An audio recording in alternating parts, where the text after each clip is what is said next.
Gracias, hermano Jaime. Qué privilegio poder estar otra vez con ustedes, hermanos, y poder estudiar la palabra de nuestro Dios, no de nosotros, no de la iglesia, sino lo que Dios dice en su palabra. Hoy vamos a tener un tema extraordinario, un tema maravilloso que nos va a hacer más seguros de que lo que Él promete lo cumple. Hemos visto los temas anteriores. Hemos dedicado 3 temas para gente incrédula, donde el Señor muestra cuáles son las verdaderas señales para que la gente crea. Y los 3 temas anteriores, sobre todo los últimos 2, hemos visto de que no hay que ser religiosos para darnos cuenta que lo que Cristo dijo es cierto. No es un asunto de religiosidad, de iglesias, sino de la condición social del mundo y cómo todo se ha cumplido. Hoy el tema cambia, porque no vamos a hablar de las señales que Cristo le dio a los fariseos, que fueron 2 y aún 3, sino a partir de ese momento las señales dedicadas única y exclusivamente para el pueblo de Dios. Y ustedes dirán, ¿y cómo sabe que son solamente para el pueblo de Dios? Pues bueno, voy a compartirles la pantalla. Vamos a ver el tema de esta noche, cómo poder tener confianza en medio de la crisis y sobre todo las señales proféticas dadas por Jesús, pero para los discípulos, para los discípulos. Y de paso les digo, el libro que ustedes van a recibir, que es un obsequio de parte de nuestro Dios, ese libro está basado, o el tema de esta noche se basa en lo que dice el libro, en parte lo que dice el libro. Entonces, estemos pendientes porque hoy hacemos como una pequeña introducción a ese tema maravilloso de las señales dadas por Cristo, las señales proféticas. Muy bien. Los hijos de Dios, déjenme comenzar con una declaración muy importante. Los hijos de Dios no dependen de señales para creer. Las señales no convierten a nadie. Las señales aumentan nuestra fe, pero no nos convierten. Eso es muy importante. De modo que las señales tienen su función, pero Jesús nunca dio las señales como para que la gente, ay, a raíz de las señales la gente va a creer. No, ese no fue el plan original del Señor. Miren, cuando yo les digo a ustedes de que Jesucristo no estaba dando las señales para que el mundo creyera en él, acuérdense cuando Cristo estando en lo alto del Monte de los Olivos y señalándoles la ciudad de Jerusalén, el templo, el tercer templo, el templo maravilloso de Israel, y también señalando las generaciones futuras, Jesucristo dijo en Mateo 24:2, ¿veis todo esto?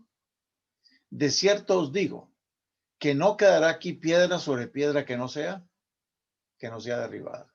Y claro, los discípulos se sorprendieron.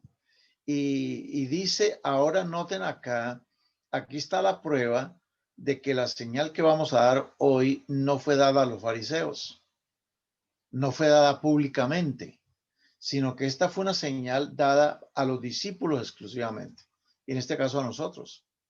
Dice Mateo 24, el versículo 3, primera parte, y estando él sentado en el monte de los olivos, los discípulos, ¿quiénes? Los discípulos se le acercaron aparte. Yo siempre le he dicho a la gente, mire, cuando nosotros estudiamos la Biblia, leamos las letras chiquitas.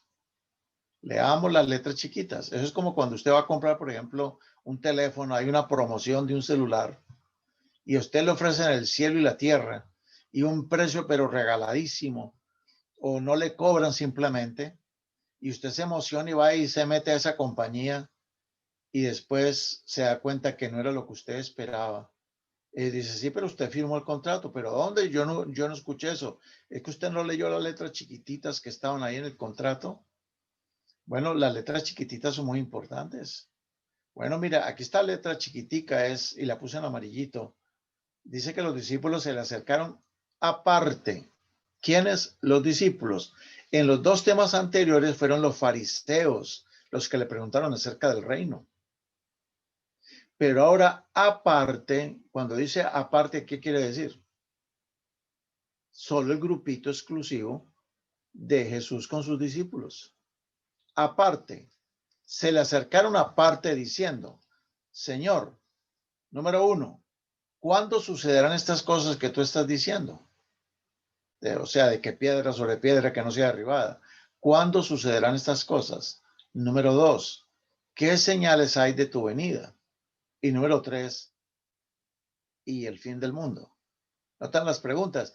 Esta conversación que Jesús va a tener aquí, Mateo 24, no es igual que el sermón de las bienaventuranzas que dio en Mateo 5. En el sermón de las bienaventuranzas había mucha gente escuchando. No es lo mismo que el sermón del comer la carne y beber su sangre, donde había 5,000, 3,000 personas. Este sermón es un sermón exclusivo para discípulos, para gente creyente, gente que cree en Jesucristo. Luego, mi querido hermano, usted está en el día correcto hoy. Porque este tema es para nosotros los creyentes. Pero ojo, esto que Jesús va a decir no es para que nosotros nos convirtamos, es para que nosotros afiancemos la fe. Ahora, si tenemos entre nosotros hermanos que son simpatizantes, que no son miembros de la iglesia, no se preocupen. Jesús tenía muchos discípulos que no necesariamente eran de la iglesia de los discípulos. Y Dios tiene mucho pueblo afuera, gente sincera, gente honesta. Y yo espero que tú seas uno de esos, si tú no eres miembro de la iglesia. Mire,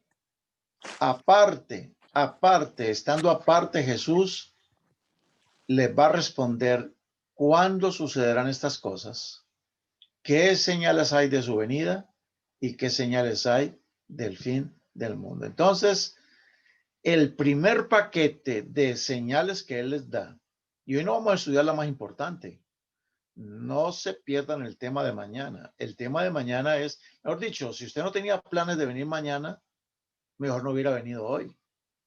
Porque el tema mañana es, yo diría que el tema cumbre, uno de los temas cumbre de esta semana, el de mañana y el pasado mañana.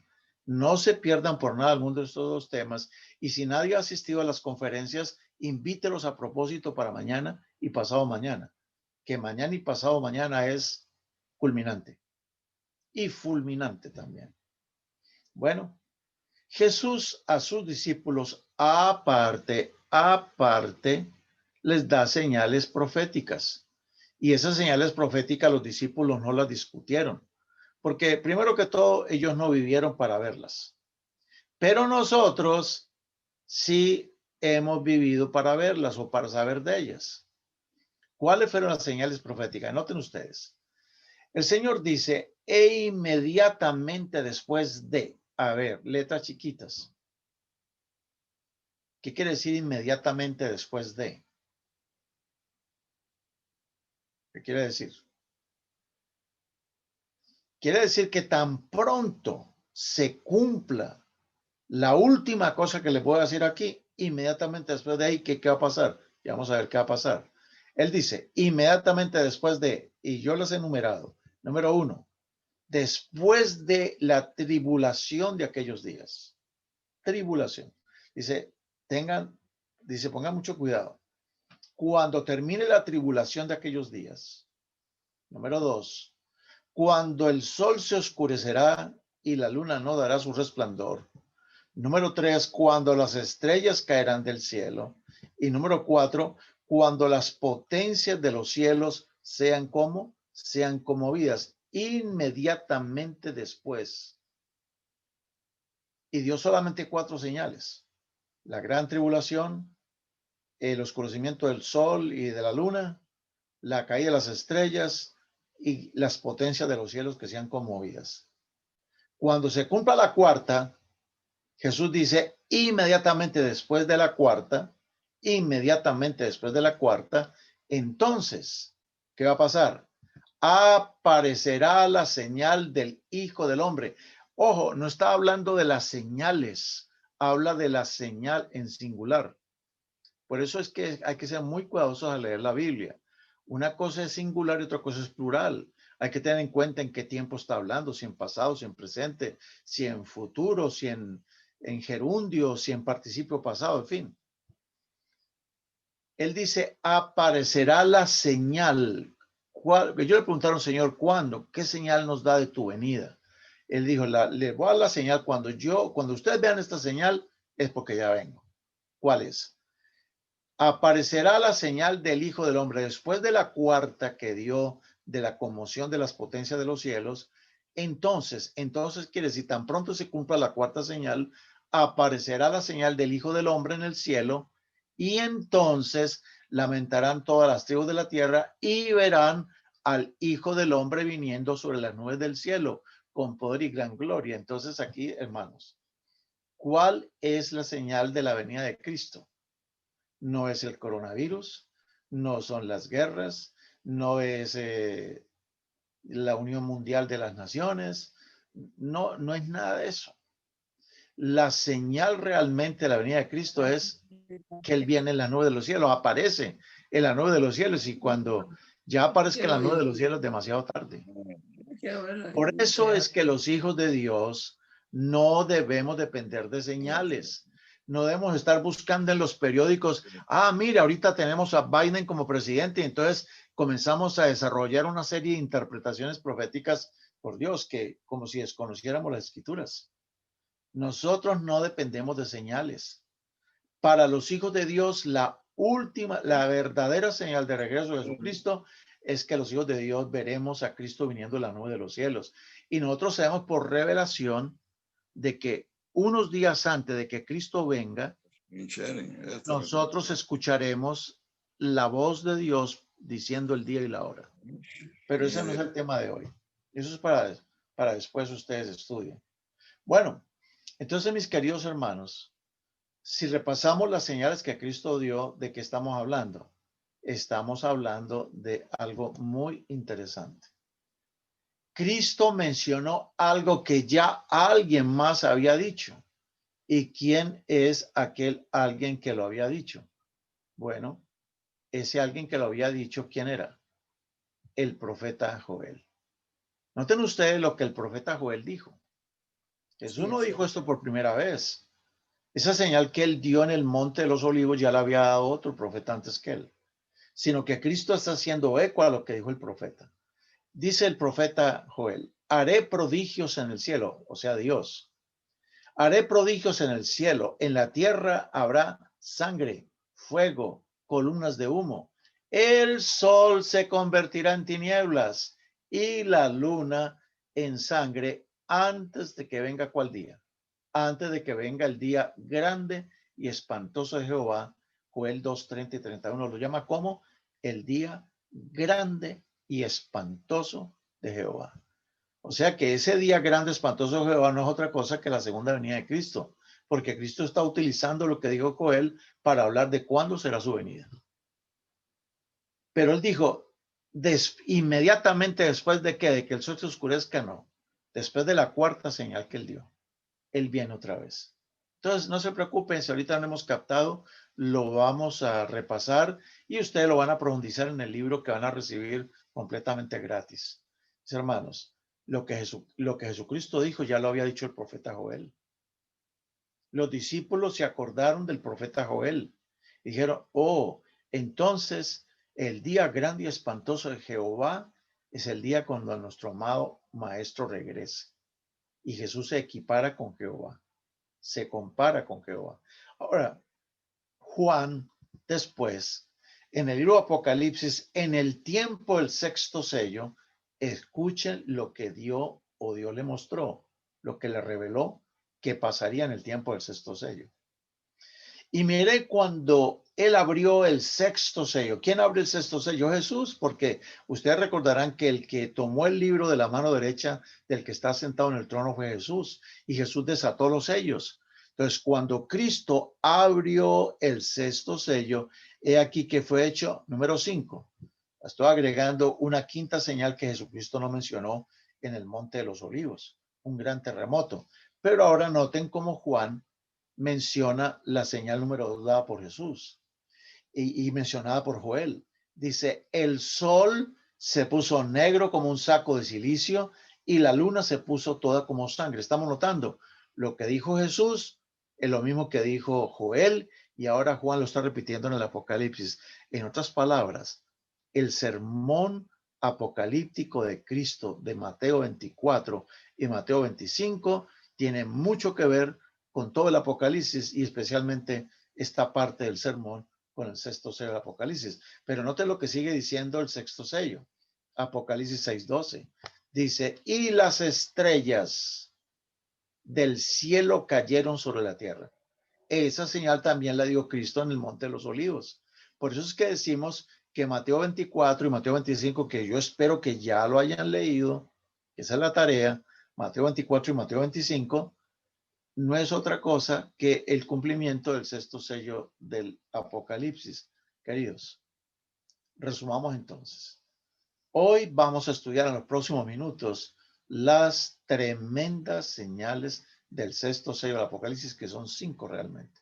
Son 5 señales que Cristo dio y vamos a estudiarlas en el orden cronológico, no en el orden en que fueron dichas.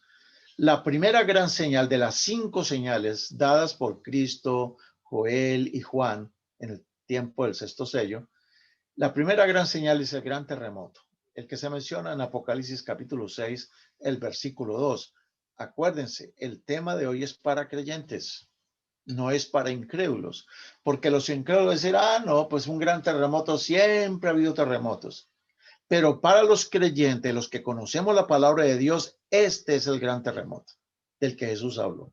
Y ese gran terremoto fue el famoso terremoto de Lisboa, noviembre 1 de 1755.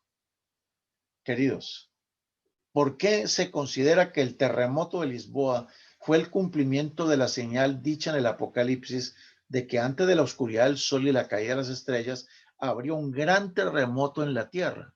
Ese terremoto fue en 1755. Y si observamos este cuadro, este fue hecho por el Instituto Geofísico, un instituto geofísico. Ahí dibujaron todas las ondas que se produjeron después del terremoto de Lisboa. Toda esta información usted la encuentra en el libro que van a recibir. La pueden buscar también en el internet. Usted se mete y busca terremoto de Lisboa y va a salir todo esto. Mis hermanos, el terremoto de Lisboa fue un terremoto que se sintió prácticamente sus efectos en toda la tierra. Nunca había habido hasta 1755 un terremoto así. Hace unos años yo estaba teniendo una campaña evangelística en Hawái, en la isla de Honolulu, y por esos días ocurrió el terremoto en el Japón. Y la gente decía, vienen maremotos que van a barrer, van a acabar con Hawái. Y me recomendaban que tuviera cuidado, que ni me acercara a la playa. ¿Ustedes qué creen? Que estando yo en Hawái no iba a ir a la playa a pesar del terremoto. Pues yo fui a la playa y es que no pasó nada. Solo pasó en el Japón, pero no llegó hasta la isla de Hawái. Queridos, el terremoto de Lisboa fue un terremoto con efectos tremendos. En el momento del terremoto murieron 90,000 personas en Lisboa. En aquel tiempo las ciudades no son como las de hoy en día, con tremendos rascacielos, tremendos edificios, la propiedad que llaman vertical. No, era horizontal toda la propiedad, pero no confundirme en la terminología. Las casas estaban separadas, no habían tremendos edificios y sin embargo murieron 90,000 personas. Miren, murieron también en el mismo momento el terremoto 10,000 personas en Marruecos, en otro país. Murieron 1,000 personas en España. Pero lo que vino después fue tremendos maremotos de la época, hay registros, tremendos maremotos de hasta 20 metros de altura en las olas. Y esos maremotos barrieron las costas del norte del África y llegaron hasta el otro lado del Atlántico en Sudamérica, en Interamérica, y barrieron las playas de Martinica y de Barbados. Si ustedes se meten e investigan, van a darse cuenta que hay registros de ese año que en Barbados y Martinica hubo destrucción. ¿De cuándo aquí hoy en día nosotros tenemos un terremoto que tiembla en México, por ejemplo, y aquí en los Estados Unidos tenemos los efectos? No, no ha habido. Pero ese terremoto fue muy especial. Por eso, cuando ustedes le pregunten cuándo comenzó el sexto sello del Apocalipsis, ¿estamos en el tiempo sexto sello del Apocalipsis? Claro que sí. El sexto sello del Apocalipsis comenzó en el año de 1755, en este mes de noviembre. De modo que, mis queridos hermanos, para los creyentes nos basta. Pero no faltaría algún creyente que dijera, pues sí pareciera, pero ¿por qué no esperamos a la siguiente señal? Bueno, vamos a ver. Jesucristo dijo que después del gran terremoto vendría el oscurecimiento del sol. Y eso se menciona en Mateo 24, 29, en Apocalipsis 6, 12 y en Joel 2, 30. ¿Qué pasó 25 años después del gran terremoto? O sea, que una persona que vivió en el tiempo del gran terremoto, 25 años después vio el cumplimiento de la segunda señal del sexto sello. Y esta segunda señal del sexto sello se conoce como el día oscuro de Nueva Inglaterra. Y fue el 19 de mayo de 1780. No fue un eclipse solar. No fue un eclipse. Fue un día donde bajaron el switch. Total oscuridad. Miren ustedes que la enciclopedia americana, ahí ustedes ven la foto de la enciclopedia americana y lo van a tener en su libro también, que ese día oscuro se conoce como el Dark Day. Ese fue el nombre dado al 19 de mayo de 1780 en New England, cuando la luz del sol se apagó, no dice un eclipse, se apagó sin causa aparente. El sol salió normalmente hasta las 9 de la mañana, cuando comenzó la oscuridad progresiva. Se apagó el sol y no duró, digamos, 5 minutos, 1 minuto, como duran los eclipses. No, se apagó literalmente. Y la oscuridad, sigue diciendo la enciclopedia americana, la oscuridad duró el resto del día. Y en la noche la luna salió de color sangre. ¿Notan lo que dijo? ¿Notan lo que dice la enciclopedia americana? La luna salió de color sangre. Y la enciclopedia americana no es una publicación adventista. Es una publicación que no tiene nada que ver con la iglesia adventista. Y de hecho, en 1780 no había ni un solo adventista en el mundo. No había aparecido la iglesia. De modo que simplemente lo que estamos viendo es el cumplimiento de las señales del sexto sello. Y estas señales Dios las da para los creyentes, porque los creyentes iban a interpretar las señales. Y las señales se vieron en el norte de la tierra, especialmente en los Estados Unidos. Y alguien dirá, pero ¿por qué en los Estados Unidos? Es muy simple, muy sencillo. En 1780, ubiquémonos en el siglo.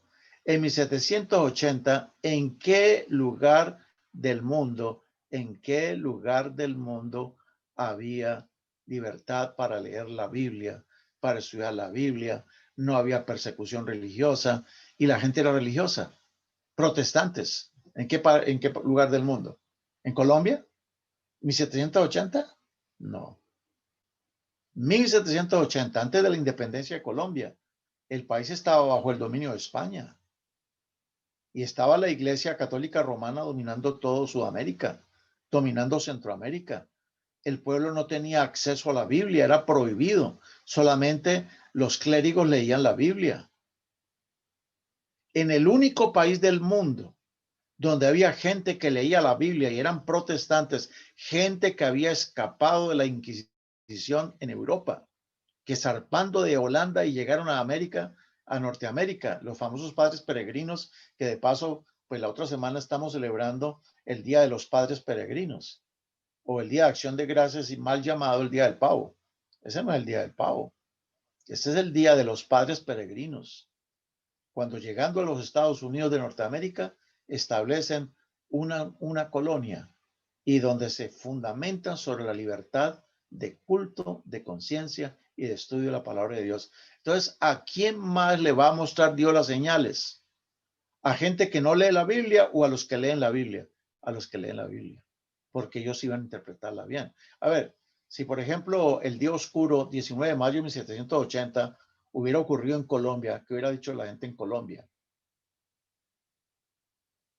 ¡Ay, Santa Bárbara bendita, se acabó el mundo! ¿Qué hubieran dicho los mexicanos, los salvadoreños, los cubanos, los puertorriqueños? ¿Qué hubiéramos dicho? Cuando en nuestros países no teníamos el estudio de la palabra de Dios, hubiéramos pensado que era el fin del mundo.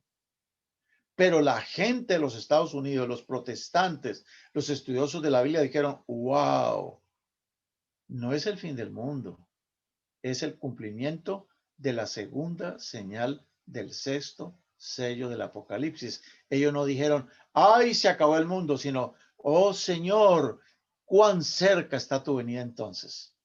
Porque esta no es una señal del fin del mundo. Mira, mira hermano, sigamos leyendo, mirando. Mira qué interesante. Este fue un periódico publicó este poema. Ese poema, noten la fecha en que fue publicado y cómo se llamaba el poema. Dark Day, día oscuro. Y noten ustedes, le puse en un cuadrito rojo lo que dijo la persona que escribió el poema. Y yo se lo traduzco aquí al lado izquierdo de la pantalla. Eso que está en inglés lo vamos a poner aquí en español. ¿Qué dice allí en cuanto al día oscuro, ese poema? Dice, este es el día que los pecadores deben arrepentirse y volverse a Dios. Si ellos se demoran y no obedecen, entonces ellos sentirán su vara. Y sigue diciendo el poema. Y ahora vamos a traducir esta partecita del poema que la pusimos en el recuadro rojo. Noten lo que dice el escritor de este poema. 19 de mayo, un día triste, cuando las tinieblas cubrieron el firmamento. El declive del sol puede ser una señal de un gran evento que se aproxima. ¿Notan? Esa persona que escribió este poema, él sabía que la oscuridad del sol no era el fin del mundo, sino era una señal de un gran evento que se aproxima. Que se aproxima. 19 de mayo de 1780. Hay otro libro que usted lo puede comprar, yo creo que todavía se puede comprar por Amazon o quién sabe por dónde, escrito por Tomás Campanella. Este no era un adventista, acuérdense, 1780 no había adventistas en el mundo. En 1780, Tomás Campanella escribió un libro llamado Marcando bien la penumbra, arrojando luz sobre el gran día oscuro de 1780. Noten lo que dijo Campanella. Al mediodía, y este es un autor de este país, de aquel tiempo, no relacionado con nosotros. Dice, al mediodía se sirvieron las comidas con un candelabro. Que yo sepa, no era el día de San Valentín. Porque servir las comidas con un candelabro suena como romántico. ¿Ustedes creen que era por romanticismo que pusieron un candelabro al mediodía? ¿Al mediodía un candelabro? ¿A quién se le ocurre? Es que estaba oscuro. Era de noche. Y al mediodía se sirvieron las comidas con un candelabro. Y sigue diciendo, el periódico Massachusetts Spy decía que al mediodía era difícil leer sin la ayuda de luz artificial. No era un eclipse. No era un eclipse. Nosotros tenemos que repasar esto y ojalá compartirle esto a la gente. Pero acuérdense, las señales no convierten. Las señales reafirman la fe de los creyentes. Y esto reafirma mi fe. Queridos, en Sudbury, Massachusetts, un testigo de nombre Richardson dijo que fue tan terrible la oscuridad que uno no se podía ver la mano. Ustedes saben lo que es al mediodía y usted tratar de verse la mano en la calle y no verse la mano. Entonces no fue un eclipse solar, no fue que hubo humo, nubes oscuras que volaron, estaban sobrevolando por encima de la gente. No, no fue un volcán que erupcionó. Hasta el día de hoy no hay explicación para el día oscuro de 1780. Bueno, entonces de las 5 señales del sexto sello ya llevamos 2. Y hace ratito. La primera, el gran terremoto en 1755. La segunda, el oscurecimiento del sol en 1780. Pues vámonos a la tercera señal que dio Jesús y que dio Juan en Apocalipsis, sexto sello, la caída de las estrellas. Esta señal, si no reconfirmó a los creyentes de aquel siglo de que Cristo iba a regresar muy pronto, entonces no sé en qué mundo andaban. Pero la gente, a medida que se están cumpliendo las señales, comienza a haber un gran relevamiento en los Estados Unidos de Norteamérica y por aquellos años comienza el movimiento adventista. Viene como resultado del cumplimiento de las señales del sexto sello. Es el nacimiento de nosotros. A ver, ¿qué pasó con la caída de las estrellas? 13 de noviembre de 1833. ocurrió lo totalmente opuesto al día de la oscuridad.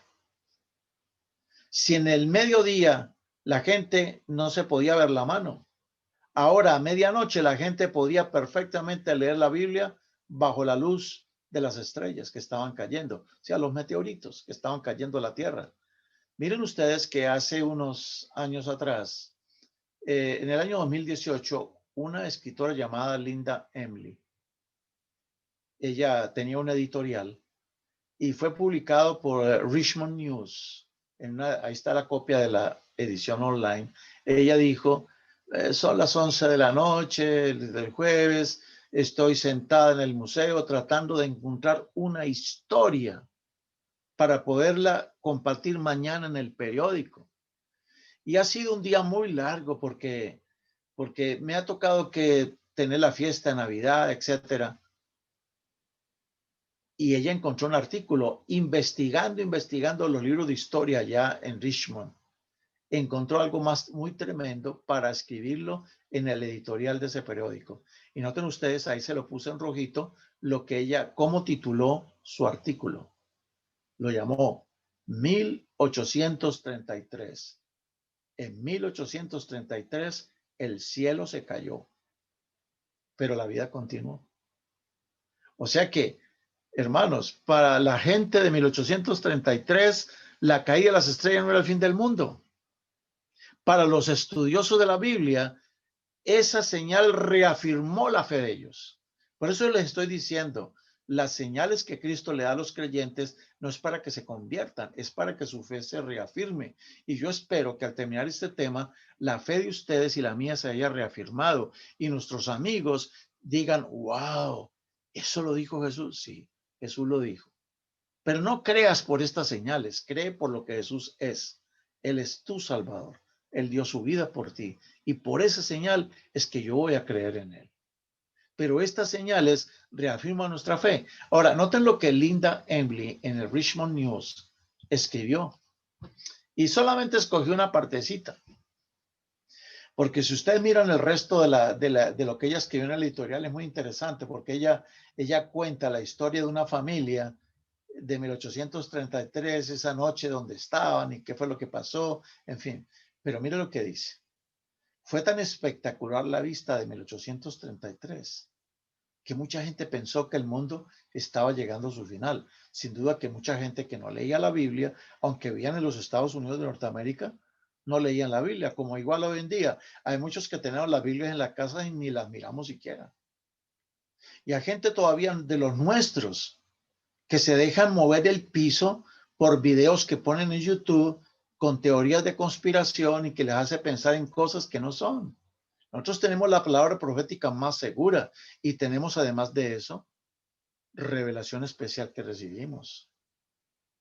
Queridos, la señal de 1833 fue tan espectacular que OMS de Boston dijo que esa lluvia de las estrellas comenzó antes de la medianoche y el número de los meteoritos que entraban a la Tierra era como la mitad de los copos de nieve que se observan durante una nevada. Yo no sé si en la Florida hay nevadas, pero creo que no. Pero los que han vivido hacia el norte de los Estados Unidos, los que hemos vivido, por ejemplo, allá por Chicago o hemos estado por aquellos lugares, nos damos cuenta que cuando hay una nevada, el cielo se pone todo completamente blanco y usted pierde la visibilidad. Yo recuerdo que una vez iba de la Florida rumbo a Chicago, donde vivíamos. Estamos hablando del año 1996, creo. Y nos tocó en la mitad del camino pararnos porque estaba cayendo una nevada que no podíamos seguir manejando. Veíamos carros, trailers en las zancas de las vías allá enterrados y nosotros nos hicimos debajo de un puente a esperar que pasara un poco la tormenta. Literalmente no se podía ver adelante. Y Hobson de Boston dijo que la lluvia de las estrellas era como la mitad de los copos de nieve que se observan durante una nevada. ¿Y cuántos copos de nieve él contó? Él contó más de 200,000 copos de nieve. Y un pintor, este cuadro que ustedes están viendo a la izquierda es el cuadro de un pintor de aquella época. Y él pintó las cataratas del Niágara. Y no era Independence Day, no era el día de la independencia. Fue la noche en que por las cataratas del Niágara se veía la caída de las estrellas. Fue espectacular. Si en el día oscuro usted no podía verse la mano al mediodía, en el día de las estrellas usted podía verse la mano y leer un periódico debajo de la luz de las estrellas o de los meteoritos que estaban cayendo. Entonces, mis queridos amigos, queridos hermanos, 78 años después del gran terremoto, se cumple la tercera señal del sexto sello. Nosotros estamos viviendo en el tiempo del sexto sello y estamos viviendo justo casi al final del sexto sello. Pero Jesús dio 5 señales. Vamos para la cuarta. Él dijo en Mateo 24:29 que inmediatamente después del fin de la gran tribulación, Él vendría. ¿Cuál gran tribulación? ¿De qué tribulación está hablando? Pues dejemos que Jesús nos lo explique. Dice Mateo 24:9 a sus discípulos. Noten que estamos en Mateo 24. Jesús le está explicando a sus discípulos aparte, sin moros en la costa, sin fariseos, sin enemigos. Este fue un mensaje solo para creyentes. Les dijo, miren, hijos míos, os entregarán para ser afligidos y os matarán y seréis aborrecidos de todas las gentes por causa de mi nombre. Dice el versículo 10. Y muchos entonces serán escandalizados y se entregarán unos a otros y unos a otros se aborrecerán. En San Juan 16:2 dijo, y aún viene la hora cuando cualquiera que os mate pensará que rinde servicio a Dios. ¿Qué tal? ¿De qué tribulación estaba hablando Jesús? ¿De qué tribulación? Pues hermanos, permítanme decirles que lo que Jesucristo dijo rapidito empezó a cumplirse. Y nosotros sabemos desde que la iglesia se estableció, la iglesia ha padecido 3 persecuciones muy terribles. La primera persecución fue la persecución judía, que fue desde el año 37 hasta el año 70 de la era cristiana. La segunda persecución grande fue la persecución romana pagana, que va entre el año 100 al año 313 después de Jesucristo. Pero a ver, acomodémonos un poquito mejor en la silla. Yo me acomodo también, porque hermanos, lo que ven es terrible. La tercera gran persecución que sufre la iglesia fue desatada por la iglesia romana cristiana. Es lo que se conoce tristemente como, o mal llamadamente, Santa Inquisición.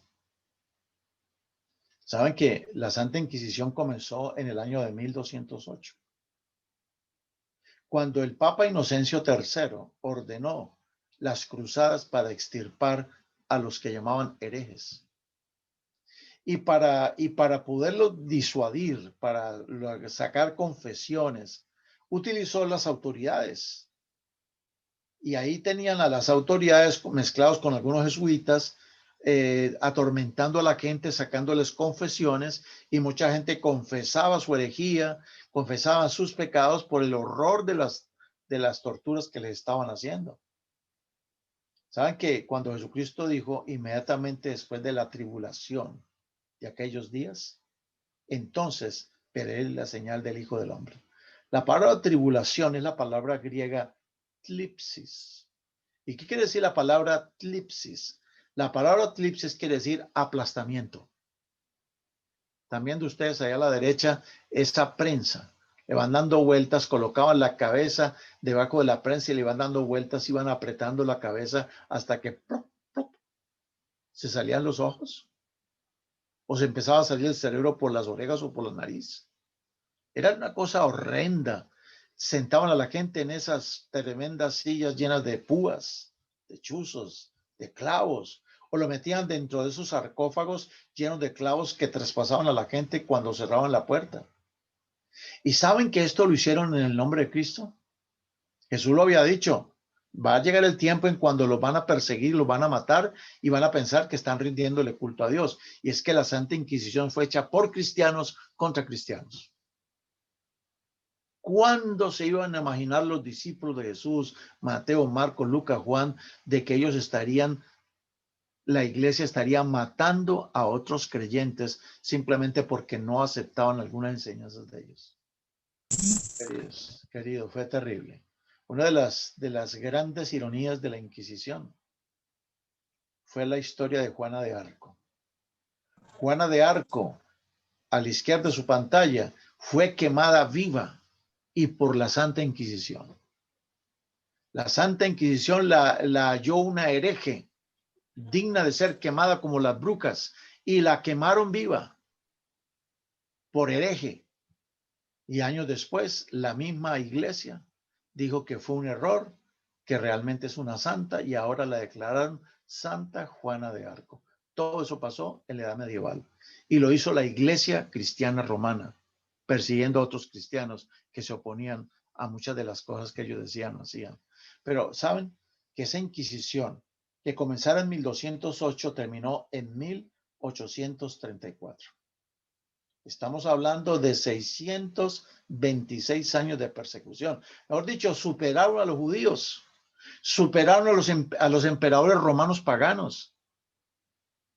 La persecución judía no duró sino 50 años. La persecución de los emperadores paganos romanos duró, ¿qué? 200 años. Pero la persecución de cristianos y contra judíos y musulmanes, y también contra las brujas de paso, esa persecución duró 600 años, más de 600 años. Y oficialmente la Inquisición terminó en el año de 1834, el 15 de julio, cuando la reina gobernadora María Cristina de Borbón en España firmó el decreto de abolición definitiva del Tribunal de la Inquisición. Y ustedes van a ver, ustedes están viendo ahí a la derecha el artículo donde aparece en el artículo número 1, se declara suprimido definitivamente el Tribunal de la Inquisición en 1834.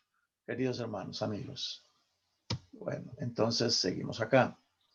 ¿Qué quiere decir todo esto que estamos diciendo? Quiere decir que de las 5 señales dadas por Cristo en el 6º sello, hay 4 que se han cumplido. ¿Cuáles son? La primera, 1755. ¿Qué ocurrió en 1755? ¿Qué ocurrió? El terremoto de Lisboa. La segunda, 25 años después, la oscuridad del sol en 1780. La tercera ocurre en el año de 1833 con la famosa lluvia de las estrellas, 1833. Y un año después, en 1834, el fin de la Inquisición. ¿Qué dijo Jesús? Inmediatamente después de la cuarta o de la quinta. Oh, es que falta una señal. Llevamos 4. Jesucristo dijo que inmediatamente después de la quinta, de la conmoción de las potencias de los cielos, entonces aparecerá la señal de Jesucristo, que no es otra cosa que Él viniendo en las nubes. Y ya es demasiado tarde para la gente. Hermanos, ¿en qué tiempo estamos viviendo ya? 1834 se cumple la señal del fin de la gran tribulación. 1834. ¿Cuánto hace que pasó esa señal? Bueno, estamos hablando de cuántos años, 264, 266 años. Cuando el apóstol Pedro dice que para Dios 1000 años son como un día. O sea que esto pasó ayer realmente. En el reloj de Dios el tiempo no cuenta como el nuestro. En el reloj de nosotros 1000 años son 1000 años, es demasiado. Pero en el reloj de Dios, cuando Cristo dijo hace casi 2000 años atrás, dijo, yo vengo otra vez, Él lo dijo como en el año 37 de la era cristiana. Yo vengo otra vez. Realmente no han pasado todavía 2000 años.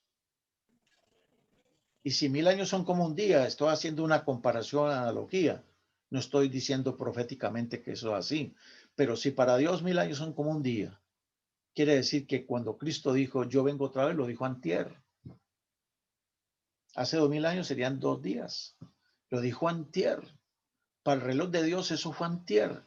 Para nosotros hace 2000 años, demasiado tiempo. Pero Dios no conoce ni afán ni demora. Hermanos, amigos, falta la quinta señal. Jesús dijo que tan pronto las potencias de los cielos sean conmovidas, Él regresaría a la tierra. Y miren ustedes cómo Jesús lo dice, lo describe en Lucas 21:26. Que cuando se cumpla esa señal, Estarán desfalleciendo los hombres por el temor y la expectación de las cosas que sobrevendrán en la tierra, no en un país, en la tierra, toda la tierra. Todos los hombres de la tierra estarán llenos de terror, de expectación. ¿Por qué razón? Dice, porque las potencias de los cielos serán conmovidas. Lucas 21 dice, ¿cuáles son las potencias de los cielos? ¿Está hablando de la fuerza aérea? No. Las potencias de los cielos son las que él mencionó en el versículo 25. El sol, la luna y las estrellas. O sea que, mis queridos, esta señal dice que el sol, la luna y las estrellas van a ser conmovidas. Me gusta la palabra inglesa, shaken. Serán que sacudidas. Ustedes se imaginan lo que pasaría en la Tierra si el sol es golpeado por un meteorito supergigantesco y el sol se llega a mover de su órbita, porque él también orbita. ¿O qué tal si de pronto la luna es golpeada por un meteorito gigantesco y la luna es sacada de la órbita o sacada de onda? ¿Qué va a pasar? Si tan solo la luna fuera sacudida por un meteorito, ¿qué pasaría en la Tierra? Pues leamos lo que dice que va a pasar. Dice, y en la Tierra los pueblos serán presa de la angustia ante el rugido del mar y la violencia de las olas. Oh, ¿por qué está hablando del mar y de las olas? Porque nosotros sabemos muy bien, por ejemplo, que las olas, el mar es controlado por la luna. ¿Cómo que por la luna? A ver, cuando es de día, ¿cómo está la marea? Ustedes son expertos. Ustedes viven cerca del mar, ¿saben? Cuando es de día, la marea está baja. Pero cuando llega la noche y la luna, ¿cómo se pone la marea? Alta. ¿Por qué sube aparentemente el nivel del mar? Es porque la luna está ejerciendo fuerza de atracción y pareciera que la luna se quisiera sacar el agua de la tierra. Por eso crece el nivel del mar. Aparentemente crece. Es que la luna lo está atrayendo. Si la luna llega a ser golpeada, como dicen muchos algunos que podría pasar, y la luna llega a ser sacudida y se llega a salir de la órbita, hermanos, lo que viene a la tierra es destrucción y caos. Y Jesús dijo, hablando de la última señal del sexto sello, dijo, cuando las potencias de los cielos, o sea, el sol, la luna, las estrellas, sean golpeadas, sacudidas, los pueblos de la tierra serán presa de la angustia ante el rugido del mar y la violencia de las olas. Mis queridos amigos, hermanos, la última señal del sello, del sexto sello del Apocalipsis, es terrible. ¿Ustedes quieren saber cuándo se cumplió esta señal? ¿O se está cumpliendo o está que se cumple? Bueno, les tengo dos noticias. Una buena y una mala. ¿Cuál quieren primero? ¿La buena o la mala? Si ustedes quieren la buena, simplemente levanten el pulgar de la mano derecha, los que están ahí en la conferencia. Si quieren la buena, levanten el pulgar. Ok. Entonces, les voy a dar la noticia buena. La noticia buena es que esta señal aún no se ha cumplido. Aún no se ha cumplido. La conmoción de las potencias de los cielos aún no se ha cumplido.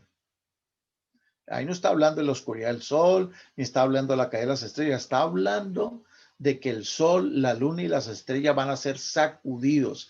Y si son sacudidos, algo produce que todos se sacudan. ¿Qué será? ¿Qué será lo que va a provocar que la luna, el sol, las estrellas se sacudan? Bueno, la segunda venida de Cristo. Esa es la noticia buena, que aún no se ha cumplido. Como que nos vuelve el alma al pecho. Pero les voy a dar la noticia mala. ¿Quieren saber cuál es la noticia mala? Si quieren o no quieren. Levanten el pulgar así si quieren. Bueno, mis queridos, la noticia mala, triste, es que cuando se cumpla la última señal del sexto sello, será muy tarde para hacer algo. It's too late, como decimos los gringos, ¿no? It's too late. Muy tarde, ya no tiene sentido. ¿Ya para qué? ¿Ya para qué iglesia? ¿Ya para qué conferencias? ¿Ya para qué cursos bíblicos? ¿Ya para qué libros regalados? ¿Ya para qué? Es muy tarde. Aunque busques todos los libros y quieras ir a una iglesia, es demasiado tarde. ¿Por qué? Porque vamos a ver, es que simplemente la última señal del sexto sello es la inauguración de las 7 plagas finales. Ahora miren ustedes, Apocalipsis 6:14, hablando de cuando las potencias de los cielos sean conmovidas, noten cómo lo describe. El cielo se desvaneció. ¿Qué es el cielo? El aire, la atmósfera. La atmósfera se va a desvanecer. Desaparece la atmósfera y entonces literalmente la gente como que se está muriendo, se va a ahogar. El cielo se va a desvanecer como un pergamino que se enrolla y todo monte y toda isla se va a remover de su lugar. Apocalipsis 6:14. Y, cuando te mire la séptima plaga, mire lo que pasa en la séptima plaga. Esas plagas van a pasar rápido. Dice que habrá relámpagos, voces, truenos, un gran temblor. Aquí no está hablando del terremoto de Lisboa, está hablando de otro que viene. Aún no ha llegado. Un gran temblor de tierra cual nunca ha habido en la historia y las ciudades se desplomarán. Mis hermanos, si ustedes están sintiendo temor, no están entendiendo el mensaje. Nosotros no tenemos nada que temer. Porque estas son advertencias para el pueblo de Dios, son señales que confirman lo que Dios dice. Estas plagas son una copia más ampliada de las plagas de Egipto. Y durante las plagas de Egipto el pueblo de Dios no tenía nada que temer. Ustedes no tengan temor. Por eso este mensaje es para creyentes. No se asusten, no nos asustamos. Las ciudades se van a desplomar. Todas las ciudades se van a desplomar. Las islas van a desaparecer. Las montañas se van a hundir. Y caerá de la tierra lluvia de granizo de más de 40 kilos de peso. ¿Imaginan una pedrada de 40 kilos de peso? Una simple bola de béisbol. Cuando el lanzador se para en el montículo y llega y lanza esa bola a 100 millas por hora, a 110 millas por hora, y esa bola le llega a pegar a una persona, que creen que puede pasar? Lo mata. Le puede producir lesiones terribles. Y eso, ¿y cuánto pesa una bola de béisbol? Yo no sé cuánto pesará, media libra. Bueno, estamos hablando aquí que en la séptima plaga caerá una lluvia de granizo de más de 40 kilos de peso. Y dice Apocalipsis 6:15 que cuando esa señal se cumpla, los reyes de la tierra y los grandes y los ricos y los capitanes y los poderosos y todo siervo y todo libre, las mismas palabras de Apocalipsis 13 cuando habla de los que han recibido la marca de la bestia. De eso no vamos a hablar ahora. Esta gente correrá a esconderse en las cuevas porque ¿cómo se escapan de una pedrada de 30 kilos de peso? Solo metidos dentro de las cuevas. Y se van a esconder entre las cuevas, entre las peñas de los montes. ¿Y qué le van a decir a los montes y a las peñas? Caigan sobre nosotros, aplástennos. ¿Por qué prefieren ser aplastados? Porque no quieren ver lo que se está viendo. No es el granizo. Ellos dicen, caed sobre nosotros y escondernos del rostro de aquel que está sentado sobre el trono y de la ira del Cordero. Están viendo a Cristo viniendo en las nubes de los cielos. Y da a entender este versículo que viene con el Padre. ¡Wow! Y dicen ellos que cuando ven a Cristo y al que está sentado en el trono viniendo en la nube de los cielos, ellos prefieren ser aplastados, morir antes que ver esa visión. Porque dicen, el gran día de su ira ha llegado. ¿Y quién podrá sostenerse en pie? Terrible, terrible, mis queridos hermanos. ¿Quién podrá escapar de ese día? ¿Ustedes creen que habrá algún lugar seguro en la tierra donde la gente pueda, no le pasen las plagas, no le caigan las pedradas? ¿Habrá algún lugar seguro en la tierra? ¿Qué dicen ustedes? Yo sí conozco un lugar. Colombia. No estoy echando broma. Colombia no. Colombia va a desaparecer también. Estados Unidos, todo se desploma. Pero sí hay un lugar seguro. Por eso, mis queridos hermanos, ustedes y yo no tenemos nada que temer. Yo quiero invitarles para que ustedes ahora conmigo lean lo que dice el Salmo 91. A ver, vamos a leer juntos. A ver, todos en coro. ¿Listos? A la voz de tres. 1, 2, 3. El que habita al abrigo del Altísimo, morará bajo la sombra del Omnipotente. ¿Cuál es el único lugar seguro?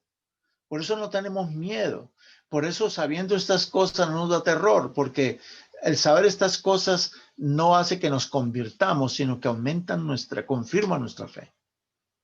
Las señales no producen conversiones.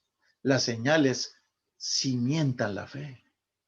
Esto hace que sintamos fe en el Señor. No hay que miedo, no, es mi Señor. Amo a mi Señor, le entrego mi vida a mi Señor. Decido ponerme bajo su amparo. El que habita al abrigo del Altísimo morará bajo la sombra del Omnipotente. Leamos el siguiente versículo juntos.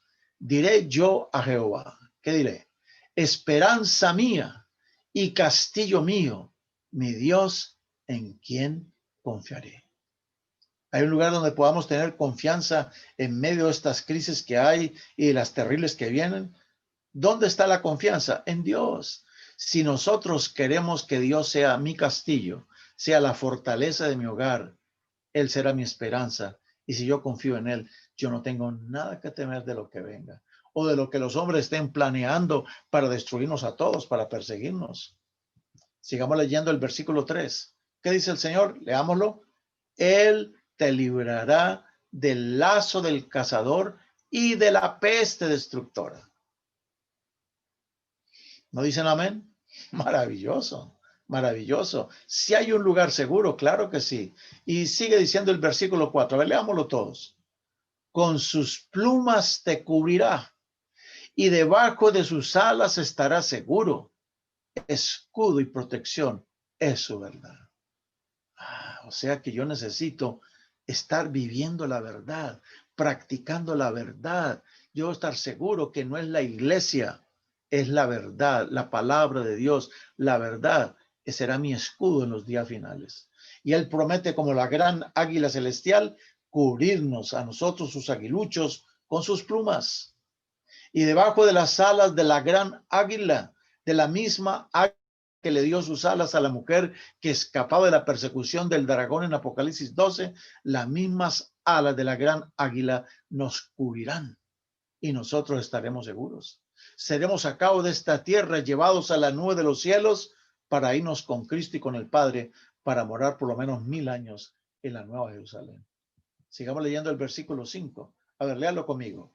No temerás al terror nocturno, ni a la saeta que huele de día, ni al meteorito que esté cayendo de 30 kilos de peso. Yo no tengo nada que temer del futuro, a menos de que me olvide de la manera como Dios me ha guiado en el pasado, a menos de que me olvide las promesas de Él.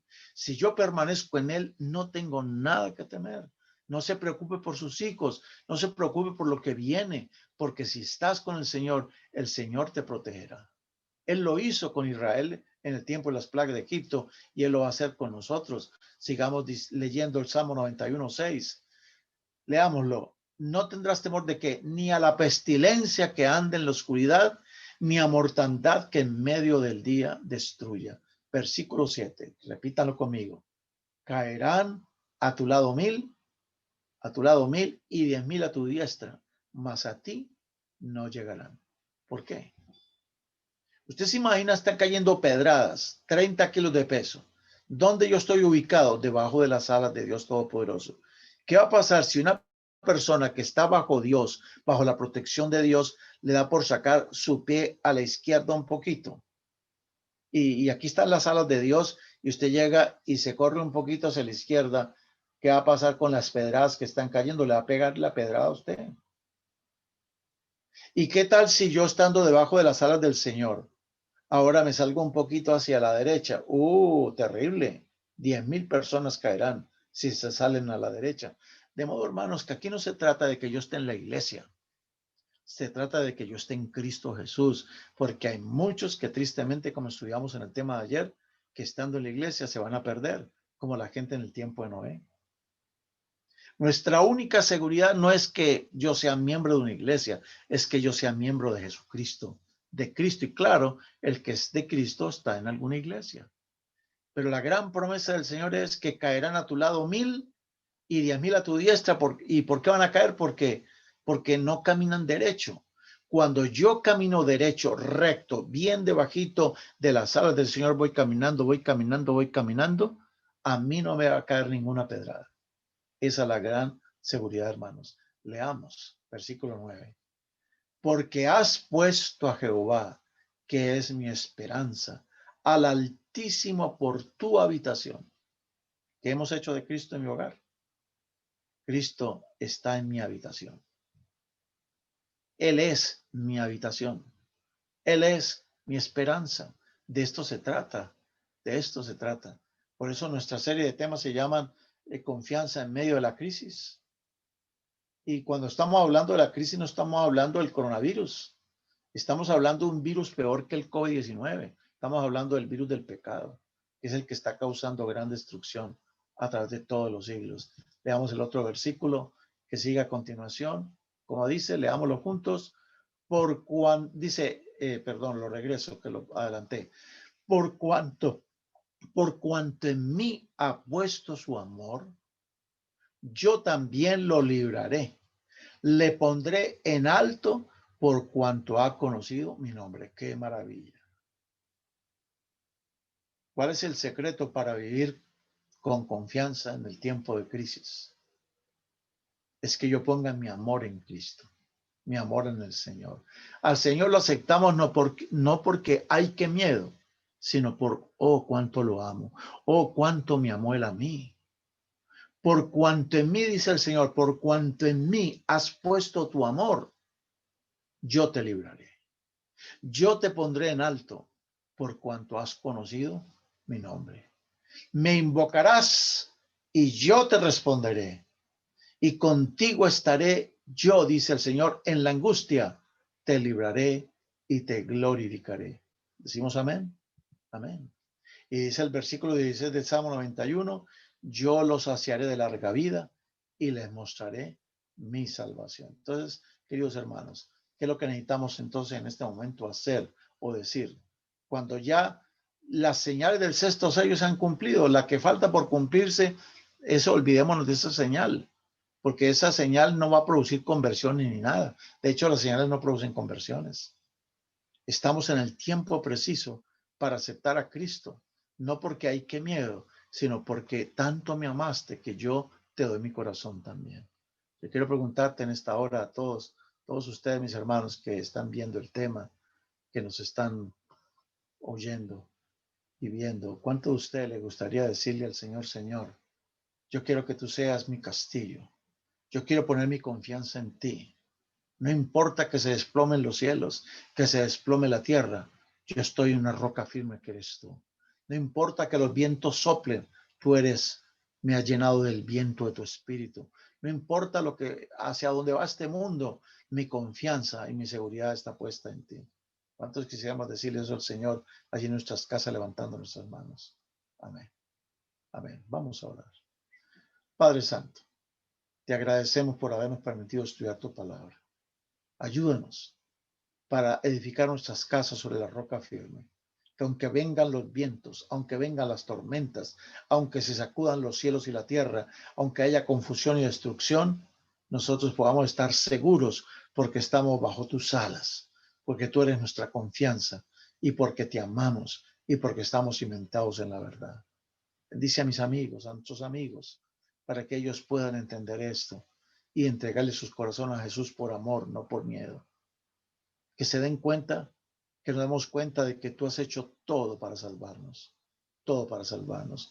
Que el Señor derrame su gran bendición sobre cada uno de ustedes y que el Señor diga para todos ustedes, Jehová te bendiga y te guarde. Que tenga de ti misericordia. Que Jehová alce a ti su rostro y ponga en ti paz. Amén. Amén.